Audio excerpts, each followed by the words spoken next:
वंदे पुरुषोत्तम। आज की वाणी है, तनिक सी दुर्बलता रहने पर तुम ठीक ठीक अकपट नहीं हो सकते, और जब तक तुम्हारे मनोमुख एक नहीं होते तब तक तुम्हारे अंदर की मलिनता दूर नहीं होती। श्री श्री पितृदेव सप्तर्षिदा को आलोचना करने के लिए निर्देश देते हैं। सप्तर्षिदा बोलते हैं, दुर्बलता रहने से मैं अकपट नहीं हो पाऊंगा, और अकपट होने का मतलब मन और मुंह एक होना।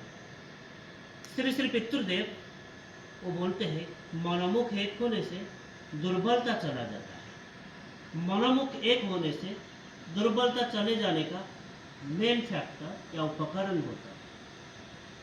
इसके बाद श्री श्री पितृदेव पुनः प्रश्न उठाते हैं, तो फिर दुर्बलता के साथ मन मुख एक होने का क्या संपर्क है?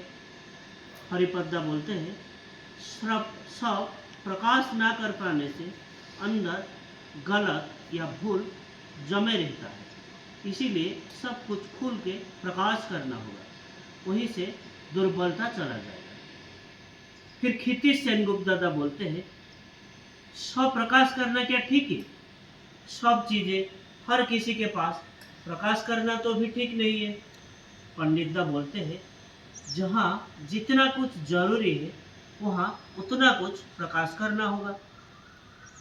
श्री पितृदेव बोलते हैं,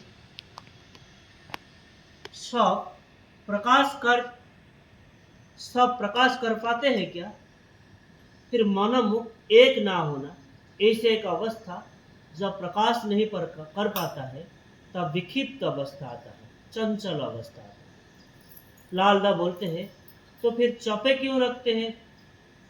हरिपद्दा बोलते हैं, अवगुण निकल आएगा।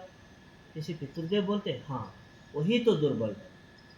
गुरु किंगरता बोलते हैं, बहुत साधु है लेकिन साधु नहीं है, वो खुद ही खुद मन ही मन जानते हैं कि वो साधु नहीं है, ये भी कपटता है, यहाँ गलत जमा रहता है। श्री पितृदेव बोलते हैं, साधु होने का उद्देश्य लेके साधु साधना अच्छा है, साधुता देखा रहा है लेकिन असत उद्देश्य चरितार्थ करने के लिए ये बुरा होता है।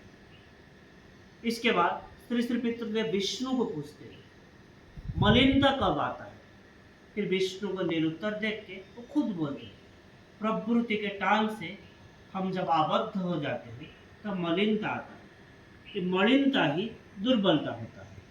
मन मुंह एक ना होने से वो प्रकाश नहीं पाएगा, और प्रकाश ना होने से वो बच जाएगा। श्री श्री पितृदेव दीप सिंह को आलोचना करने के आदेश देते हैं। दीप सिंह पुनराय वाणी को पाठ करने के बाद श्री श्री पितृदेव पूछते हैं, दुर्बलता किसको कहते हैं? दीप सिंह दा बोलते हैं, दुर्बलता का मतलब मन भग्न हो जाए। श्री पितृदेव बोलते हैं, और किससे मन भग्न हो जाता है? दीप सिंह दा बोलते हैं, जब दुख कष्ट आता है तब मन भंग हो जाता है।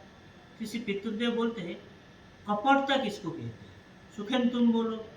फिर सुखेन बोलते हैं, एक रकम सोचता है लेकिन करता दूसरी तरह का। किसी पितृदेव बोलते हैं, एक उदाहरण दो। फिर सुखेन बोलते हैं, मन में ही सोच रहा हूँ कि घूमने जाऊंगा, लेकिन मुंह पे कहता हूँ कि नहीं मुझे पढ़ाई करना है। किसी पितृदेव बोलते हैं, हाँ इसके नाम होता है कपटता। तो फिर अकपट किस प्रकार का होता है? सुखेन बोलते हैं, जो सोच रहा हूँ वही कह रहा हूँ। किसी पितृदेव बोलते हैं, तो फिर एक कहो, मन और मुख एक होना। और दुर्बलता का मतलब क्या है? सुखेन बोलते हैं, मन का जो भय होता है। किसी पितृदेव बोलते हैं, अच्छा मन में भय क्यों आता है? किससे मन में भय आता है? सुखेन बोलते हैं, कपटता रहने से, दुर्बलता रहने से मन में भय आता है। किसी पितृदेव बोलते हैं, दुर्बलता कहाँ से आता है? सुखेन बोलते हैं, कहाँ जाने के बाद खराब हो सकता है, मैं ये जानूंगा तब जाता हूँ। श्री पितृदेव बोलते हैं, अच्छा तुम ये कहना चाहते हो कि वहाँ जाने से तुम्हें क्षति हो सकता है, अमंगल हो सकता है, वो जानने के बावजूद भी वहीं जाते हो, और उसका मतलब खुद जानबूझ के अमंगल को आलिंगन कर रहे हो। अब बोलो, दुर्बलता के भाव कहाँ से आ रहा है? सुखेन बोलते हैं, कपटता से। फिर उत्तर ठीक ना होते हुए देखकर श्री श्री पितृदेव बोलते हैं,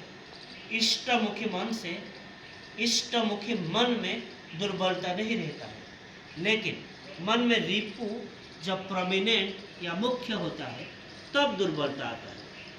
हम लोग दुख पाते हैं षढ़रिपु के चाप से, मनुष्य दुख कष्ट पाता है। अब बोलो षढ़रिपु क्या होता है?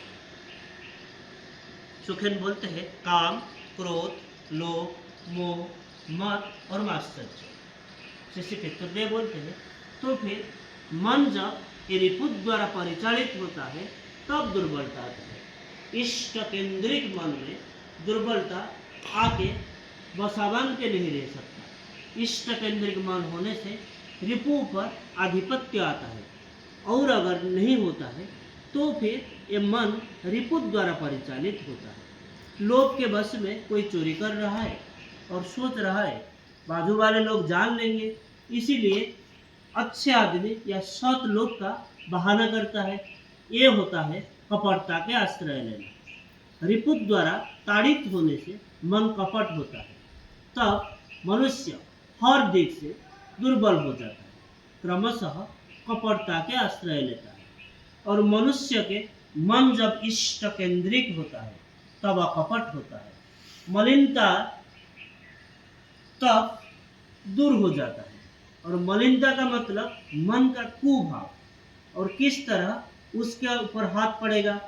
ठाकुर बोले हैं, जिस तरह चलने से जितना इष्ट केंद्रित होगे, मतलब इष्ट को जीवन में केंद्र करके चलोगे, तब अंदर की मलिनता दूर हो जाएगी। ये घटना इष्ट प्रसंग से 24 दिसंबर 76 से लिया गया। आज के लिए इतना ही। वंदे पुरुषोत्तमं वंदे पुरुषोत्तमं वंदे पुरुषोत्तमं वंदे पुरुषोत्तमं वंदे पुरुषोत्तमं वंदे पुरुषोत्तमं वंदे पुरुषोत्तमं वंदे पुरुषोत्तमं। परम ब्रह्म श्री ठाकुर कुलचंद्र जी की जय।